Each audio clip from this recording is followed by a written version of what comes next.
Hello YouTube, this is Alrighty Then, and today I'm going to show you how to fix a flat tire. This is a very important thing that you guys need to learn how to do. You don't even need to remove the tire off of the car or truck.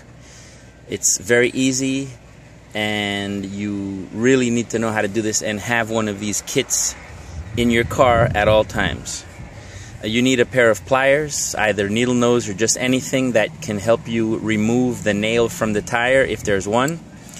You need to get this kit with the big handles. They sell one that has these straight handles, but these are better because they give you a lot more leverage when you're using them. This is an auger, which you're going to use this to roughen up the hole that's in the tire. So you've got the hole, you're going to stick it in, and you're going to go like this to roughen up the hole. And then you're going to take one of these little patch thingies, these little rubber thingies, and stick it in that little hole right here, and that's how we're going to patch the tire. So this is one of the reasons why I haven't been stranded, is because I always keep one of these handy in the car. In every car that I have one of these, and it's really helpful. So my truck had a leak, so here I am. I'm just kind of getting this ready so I can put this. And with these kits, if you get to your car and your tire has a little bit of air in it, or it has some air in it, you can always patch it, then get to your nearest gas station and then just top off the air. You can always do that. Now, if you get to the car and it's already all way flat, and you don't have a small little air compressor, then you might need to change the spare. But at least if somebody has one, they can always kind of help you out. And make sure that you have a pressure gauge that goes up to the amount of pressure that your tire can handle. These tires go up to 80 psi, so you need something that'll handle that much. So on my tire here, you can see the hole right there. There's the hole, and it was leaking really slow to the point where I had to actually stick it in a bucket. This is a concrete pail that you use to mix concrete. So I had that. I just jacked up the truck and just did that to it because I just couldn't find the leak. I've revised the tire over and over, and I couldn't see where the water was coming, or the air was coming out of. So this is the only way I could do it. It was holding the pressure, but at the end of the day it would drop a little bit, so obviously I can't have that. So now that I've found the hole, I'm going to use my auger here to just roughen it up. So you gotta stick it in. Whoa.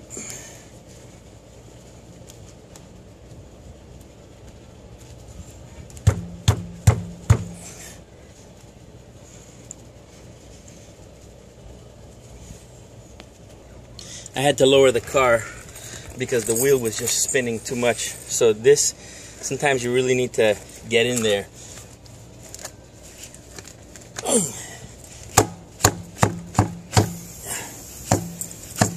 There we go.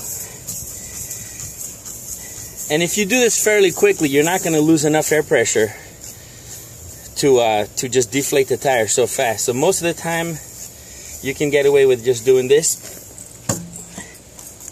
and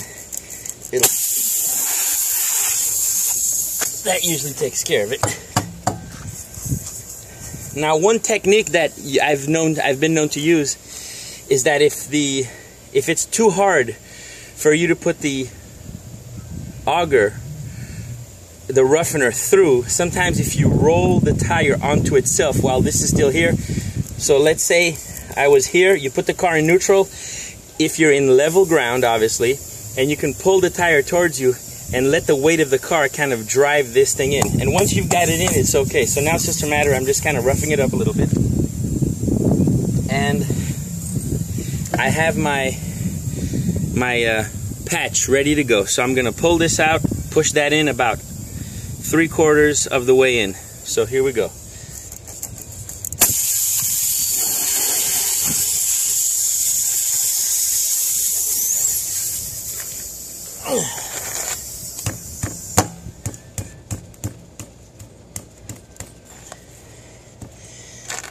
And you pull it out. And that's it, folks. Most of the time, that takes care of it. So I'm gonna jack up the car, put that side in the water to see if it still bubbles. Okay, so the tire's free spinning again. I'm going to get a little bit closer and see if we see any bubbles. So I'm going to slowly put the patch in the water, and you see there are some bubbles coming out. See that? So the patch didn't work, unless it's just too big. Now a leak like that is pretty insignificant, but over time obviously it's going to go down, so we have to find out where it's leaking. I think I got a slash and not just a nail. This is pretty bad. Or I might have to put two of these things in there. But had this been a regular hole or something a little bit more simple, this is how you would do it. But I'm going to go ahead and try to see if I can do it until it stops. So this is a pretty big slash, I think. It was like a piece of metal, because I'm right above it, and you can see that it still has, and this one went in really easy. So I think this is one of my primary holes. So let me put another patch through there and see if that works. So I'm just going to get it loaded up onto my little thing here. Just loading it up. Alright. I'm going to pull this out.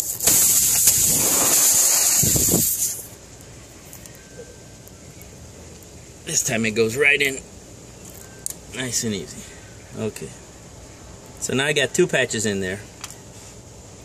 Let's do the water test.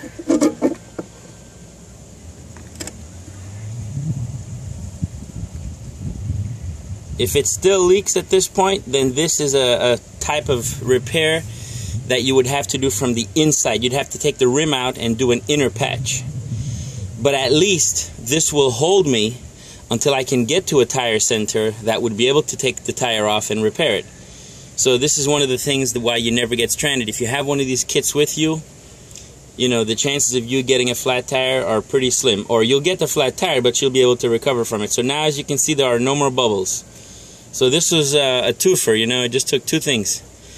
Now you could trim the edges off. Most of the time I just leave it there and then let the wear just kind of, let the pavement just kind of take care of it. But make sure that when you have your pliers, you have some that have cutting so that you can kind of trim it yourself. But most of the time, I have never really cut them.